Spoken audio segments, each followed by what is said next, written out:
We've got a super panel now, and it's a busy old panel. Jacki is going to be our moderator, Jacki Vause from Dimoso. And then we've got Jussi. How are you feeling? Got the energy, and hopefully lots of water. And then Gontier, Peter Gerson, Keyword Studios, Itai Cohen from Digital Turbine, and Valerio Sudrio from Usercentrics. And you don't need to do any intros now, because I just did it all for you, Jacki. Hello, I'm Jussi Enroos, or you can call me Jussi. I work at Reaktor, and I work with our clients solving these issues, building platforms, and being compliant. I'm Itai Cohen, SVP Marketing and Strategy for Digital Turbine, and as part of that, we also deal with things that relate to alternative stores and alternative distribution, and we have to engage in all those things that relate to changing regulation and compliance and the opportunities that come with that. Valerio Sudrio, Director of Product at Usercentrics. Usercentrics is a leading consent management platform, famous as CMP. We help companies become compliant with GDPR. It's the SS platform that helps our customers all over the globe to actually make sure that they can sleep well at night. Hi, I'm Phil Gontier. I work for a company called Smadex. We are a DSP and also run CTV as well, so we help games and apps kind of like grow their user base. So we've had to help customers understand, how to transition this digital landscape. Hi all, my name is Peter Gerson. I am the global head of player engagement at Keywords. In player engagement, which is a fancy way of saying how player support has grown up, because of exactly what we're speaking about, it needs to look at trust and safety, the whole process around fraud and cheating. How does that all link into a whole player support environment, and how do you stay compliant with people's privacy and details when you're providing them services, especially if you're outsourcing those services onto a platform and maybe are not keeping the data in country or in your own systems. So very interesting. Thank you, everybody. So, Jussi talked us through quite a lot of the things that were coming online, but I just wanted to, I don't know if everybody was here for Jussi's talk, but what we're going to do here is just quickly go through the timeline of regulation up until now, just very briefly, just talk about how that's come about. And then I think a lot of this panel is all about how are we going to react to this as games developers. So I'm going to ask Valerio, could you just give us a first insight into what's basically happened just recently up until now? Yeah, I will make everything start with 2018, when GDPR, e-privacy directive went live, and both they said one thing, that before tracking any user data, you need consent.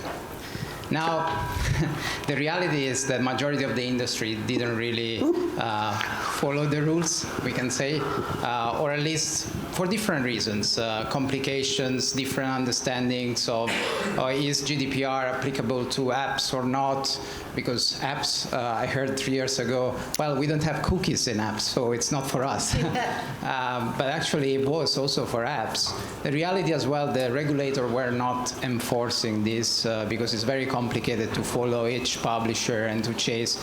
And most importantly, speaking also with regulators, they don't know the technology. Many, if you ask a lawyer, they don't know what an SDK is and how an SDK can work. So that was also the complexity behind this. However, in parallel, there was an important initiative by Apple. Everyone knows about this because it came from Apple, as the ATT. ATT had a huge adoption. I think 99.9% of apps now have the ATT pop up.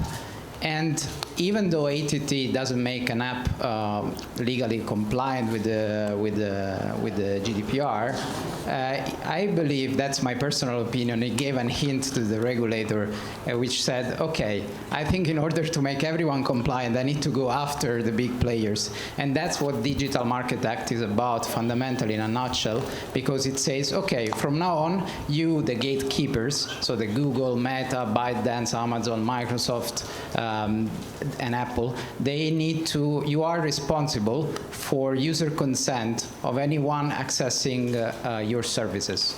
So now the ball is on them. They have to act as the police. And that's where you see now coming from the Google mandatory usage of a CMP if you want to keep using Google AdMob. And now last week we have the new the update on Google Consent Mode.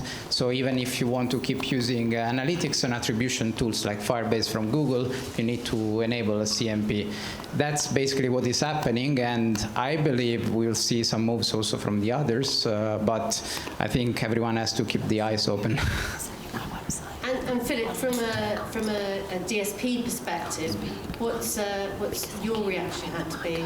Yeah, I mean, I think everybody in this room, you know, the whole kind of like the ability to promote a game, to get installs, kind of like relies on data, right? We know that from Facebook and Google, and then all of the DSPs, etc. So the reality is that not much has changed. You know, although you have all of these rules, to this day, most, and especially in gaming, everybody is pretty much still relying on probabilistic matching or fingerprinting, whatever you want to call it, to essentially bypass these regulations and still target people at the device or user level. So, you know, what we've done is that we've acknowledged that there are changes happening. So, for example, you know, we've been really investing in understanding, for example, for Apple Scan, Scan 3.0, now Scan 4.0, what are the new features, to understand if you can actually run campaigns that are performant for games and apps, you know, using Scan as opposed to MMP data. But the reality is today, pretty much everybody's still running MMP data. So whether it's a Just Apply and all of the other guys, right? But you know, I think it makes a ton of sense for everybody in this room, if you're doing app marketing, if you're doing game marketing, to really lean in and start understanding, because I think there was some surveys done towards the end of last year. There's still a lot of people who just don't understand Scan and what that means if fingerprinting ever goes away. So I think, you know, the big thing that people need to do is at least start testing and understanding what to do in the scenario when fingerprinting or probabilistic matching actually does go away. Do you think they're going to go away soon? You know, there have been rumors for 2 years. Yeah. So I think it really just depends on Apple, you know. I think Google Privacy Sandbox will be further away. That's not going to happen, you know, this year, I don't think. Apple, you know, there are rumors that something could happen this springtime, but then again, there have been rumors for the last 2 years. So only Apple knows is the reality. But if they do make that kind of like aggressive move to kill fingerprinting, to kill probabilistic, that will be a complete, pardon the pun, game changer. Do you think that the developers are kind of kicking this can down the road a bit? Yeah, I mean, it would be good to get maybe a show. I don't know if there are app developers here, but like, you know, if there are, like, you know, who's actually investing in like understanding Scan and actually testing Scan campaigns. I don't know if there's companies here that are doing that. No. Not a single one. Well, people don't want to. Sort of, right, okay. It's me. Yeah. Nobody wants to be a pick-me kid. But I get the feeling that, you know, talking to a lot of people in the industry, that this is a can that continually is being kicked, and that's why there are so many rumours that float around. It's like with CMPs. I mean, they've been, you know, kicked away for a while. I remember being here first time 3 years ago at Pocket Gamer. No one literally wanted to speak with the CMP. It's like, why I need this, you know? But now the trend was there already. So, and if you follow the trend, like with CMPs now that are made basically mandatory, you will see this happening with fingerprinting as well. So at some point it will happen. So if someone is, you know, like wants to do some foresight, I think the answer will be yes, it will happen. We don't know if it's this year, but it will happen. So it's better to be ready. Have you seen any of this in your business, Peter? So we're seeing an awareness. I'm coming at it from almost the other side. So we're the voice of customer in that space where we outreach, where we're the outreach when the customer reaches back in. Mm-hmm. So we're always at the tail end and we're getting dictated to. So exactly the points that are being made is that the apps and the processes are going out. We're being forced to sign agreements like DPAs and stuff. mic packs off, just technical. So you're seeing not really being taken seriously in implementing, or like GDPR as an example. We had to go back and actually go back to our customers and almost beg them to sign a DPA in conjunction with the contract that we have as a sub provider to them, and now with us having our own technology platform actually as a processor, sub-processor and processor, and then explain to them why that's important. So at the tail end of it, we're not seeing massive uptake, even from GDPR days, and now this, whenever we raise, hey, you know that the Digital Act is coming. No, we don't. Well, we haven't spoken about it. Well, that's above my pay grade. So there's definitely a lot of that going on in the industry, and it's quite worrying because there's a lot of information floating around that actually the customers don't realize. So an example is the VIP programs that a lot of our customers run. That requires a lot of understanding of your player and their activity and everything that's going on. And do you genuinely have their consent? Yes, they signed up to a VIP program, but did you follow all the rules? And so we're doing a lot of research into that area, that side of the business of how do you comply, how do you keep it transparent, how do you give people the choice? And if they, after a while, okay, yes, I want to be out, but 6 months in, I no longer want to be our VP. What are you going to do to go back, clean the data? Because quite often we've had as the first point of call, hey, I want you to give me my report on the GDPR of all my data and what you're doing. It's nearly impossible to get some companies to give you that back. And we don't know, we're a sub-processor. Where we're a processor, it's easy. But where we're a sub-processor, we're relying on the company to give. And it isn't really happening. So some big fines are coming before people are going to start doing stuff. That's definitely on the cards. Itai.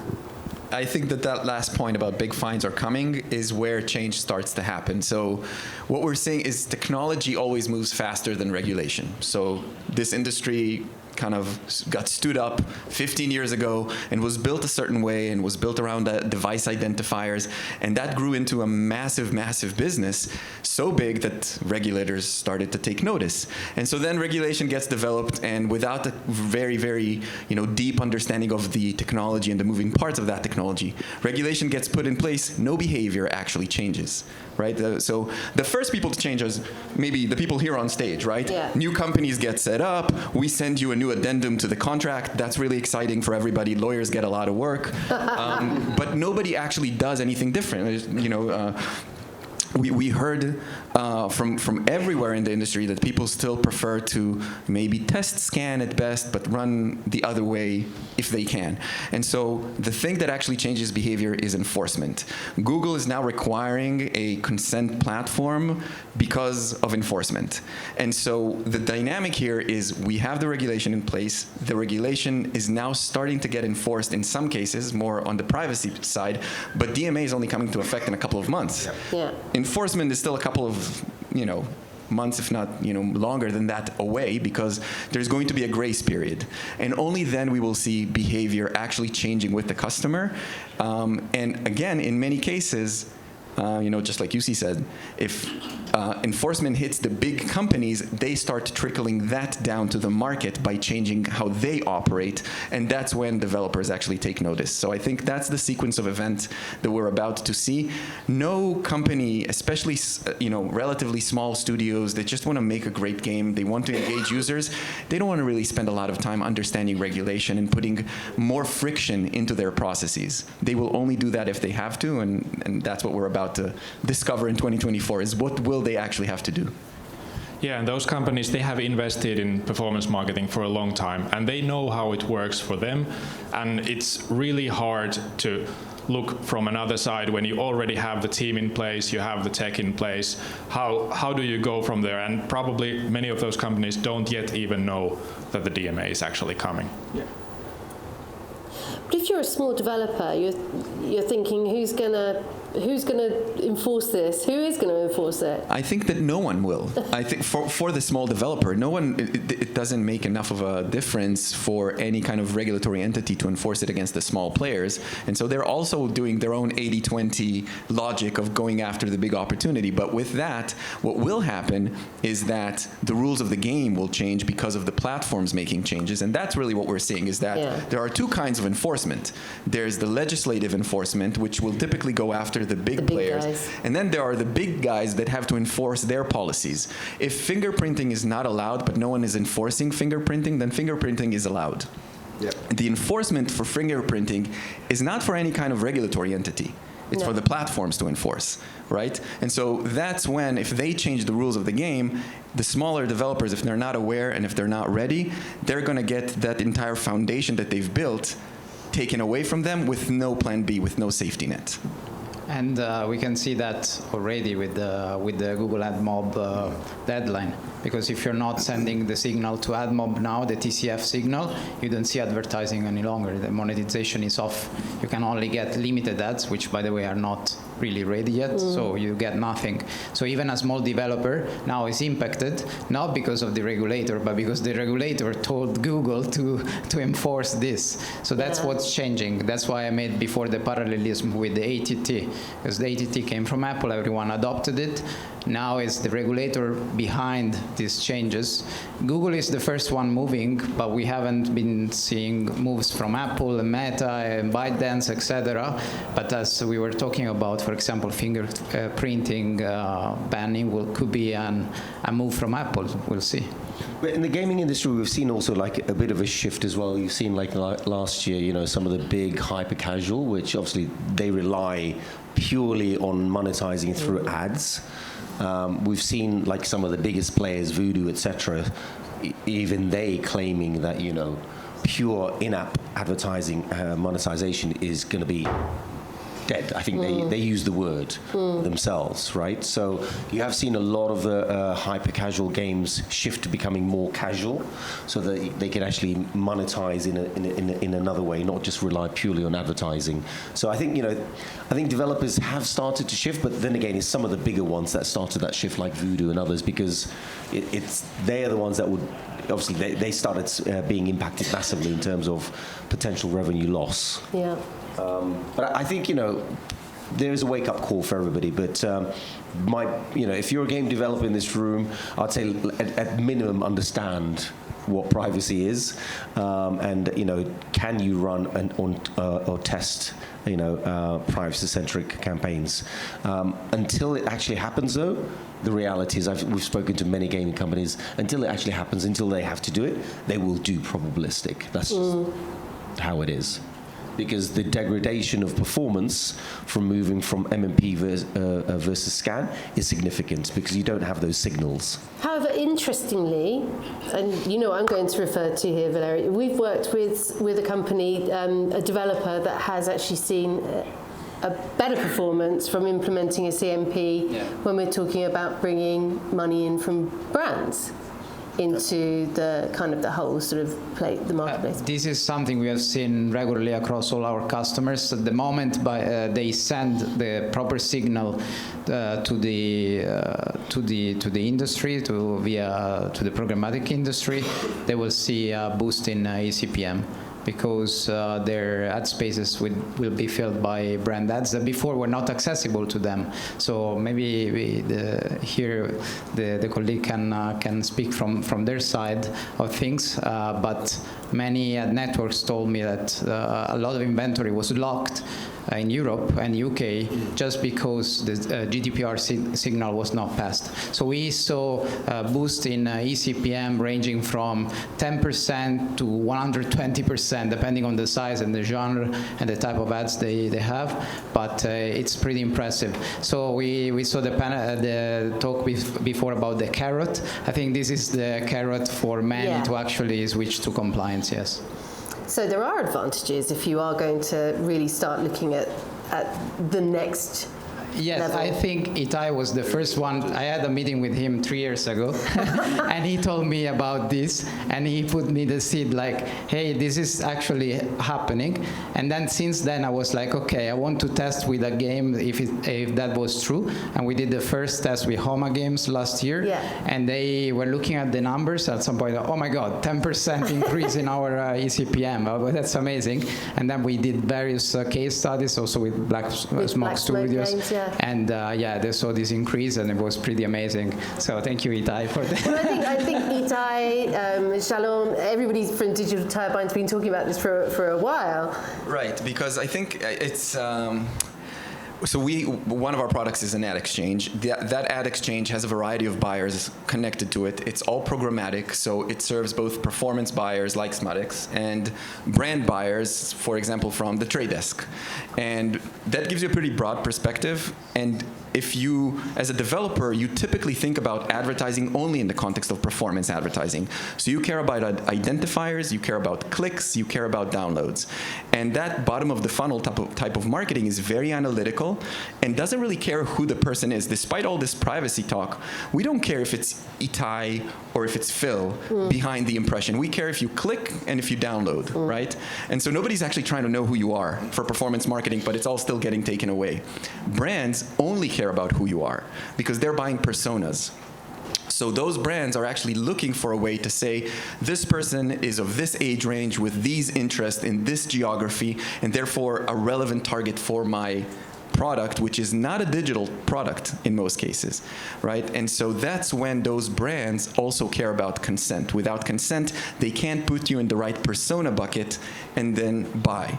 And we've had similar case studies just recently with gaming and non-gaming apps. We've worked with Vause, for example, here in Europe. They've seen a 60% uptick across a variety of European markets just by implementing a CMP and sending the signal into the exchange. So there's some upfront investment that goes into that, but the buyers are actually ready to consume it. Once they're receiving the signals, it opens up a variety of campaigns that were just previously excluded from buying that inventory. And so even for a smaller developer, there's impact there because, again, they're not buying a particular property and they're not buying a particular action, they're buying a persona. So it's an opportunity. Sounds like early adoption, in this case, can pay. And it's kind of from where we're talking about looking at the customers and looking at the programs that get run, we definitely say transparency is definitely something that will pay you, because most of us are consumers, and so most of us are okay to get the kind of ads we want to see, but we don't want to be treated like fools and idiots. So this kind of, in a way, is the protection for both ends of the spectrum. The key, though, I think, is that there's a lack of understanding at the consumer level or the player level about any of this, because it's very, very poorly communicated. Yeah. But actually also to the industry as a whole. So, I mean, who owns this in the industry? Who's responsible? Because the industry doesn't really self-regulate. We have similar things with, if people get hooked on games and spend too much money, et cetera, et cetera.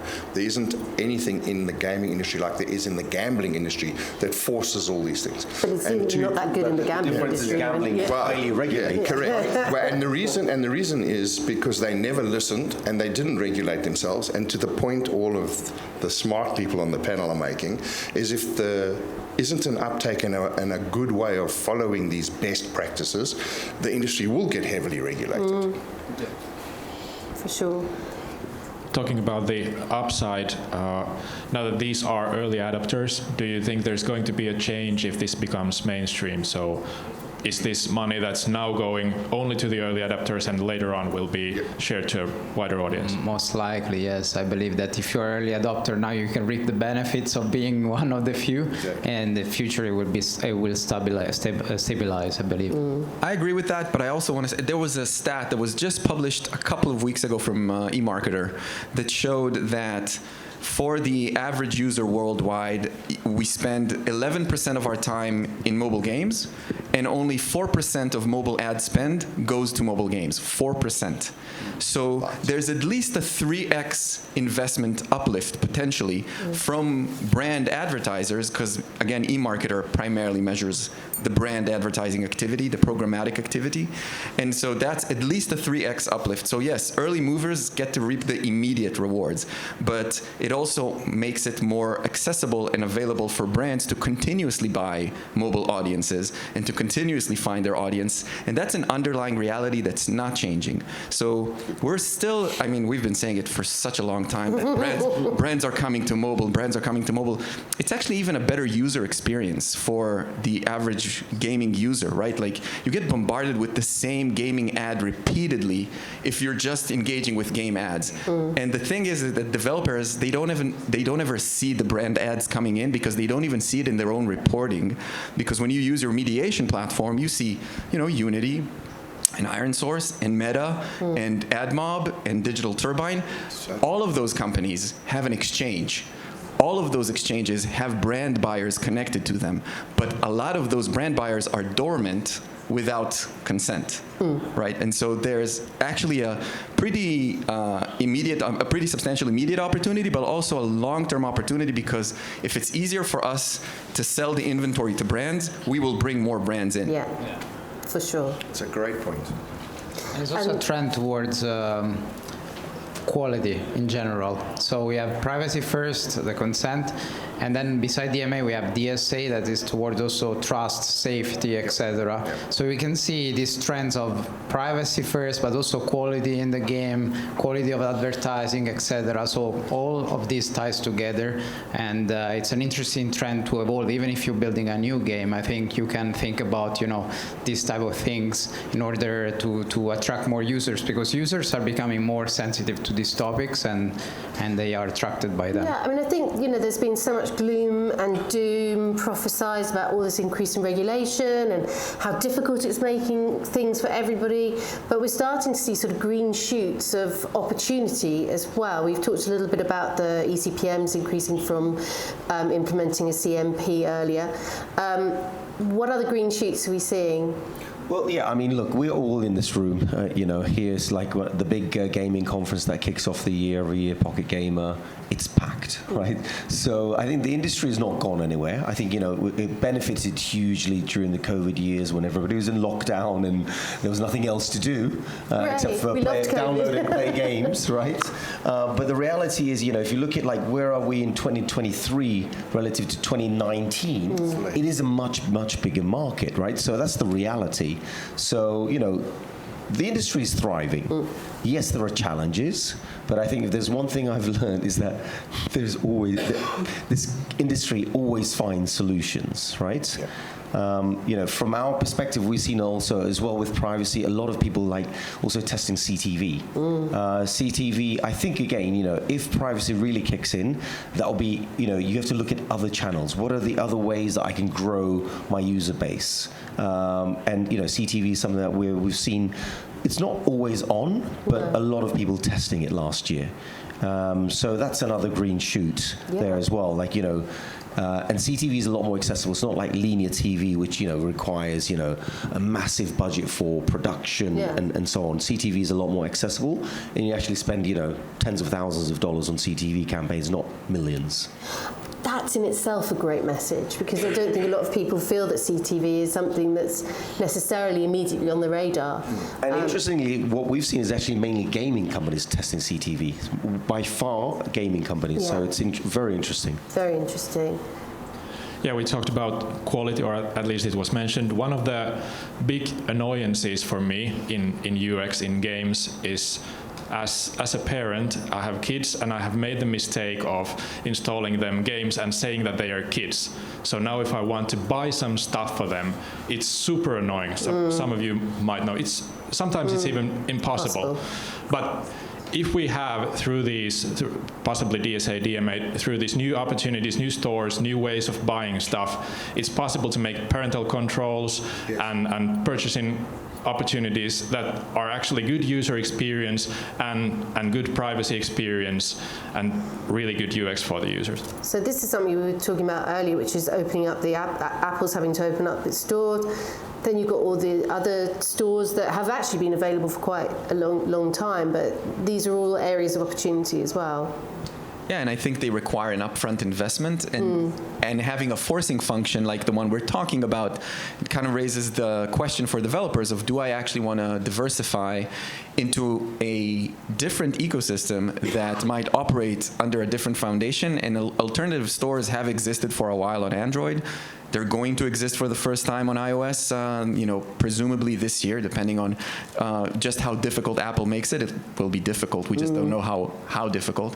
And that it's so early in its development that developers actually have a chance to influence how this plays out. And the platforms that are being built, they don't have to work exactly the same way as the older platforms. They can be designed in a way that facilitates privacy compliance, but more efficient targeting, more efficient attribution, more efficient UA opportunities that are different from what we're accustomed to. So there's definitely a big opportunity to just research that space. For sure. I mean, I'm seeing loads of, well, not loads, but a fair few privacy-first development platforms coming through, which are incredible.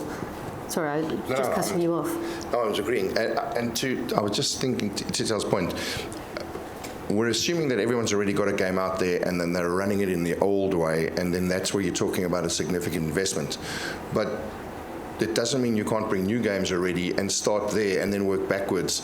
Because as long as I think if you're transparent as a developer and or publisher, and you're working to show that you're moving things forward and your new games are starting to comply, and then you can go back to catalog, because as you say, it opens up a market. That's probably the best way to show any regulator that you're serious about this, and they're not going to come after you for what was there, if I'm not mistaken. So then the investment is planned as part of that project, which is a lot more sensible than trying to just get what you've got and make it more compliant. Exactly. The changes that are happening today are disruptive to the existing business. And so you have to think about those changes as an opportunity for your future business. And so, again, soft launching a game on an alternative platform and maybe actually using that to test in core markets. So today, many developers are actually doing their soft launch in proxy markets. You know, you soft launch in Mexico before you publish in the US and things like that. But what if you could soft launch in the US, just not on your bread and butter platform, on an alternative platform, gauging your KPIs and that performance there, and then potentially scale that into your incumbent store. That's a very cool idea. When we're talking about other opportunities, what's actually going to be happening with the attribution and analytics platforms? How are they going to react to this?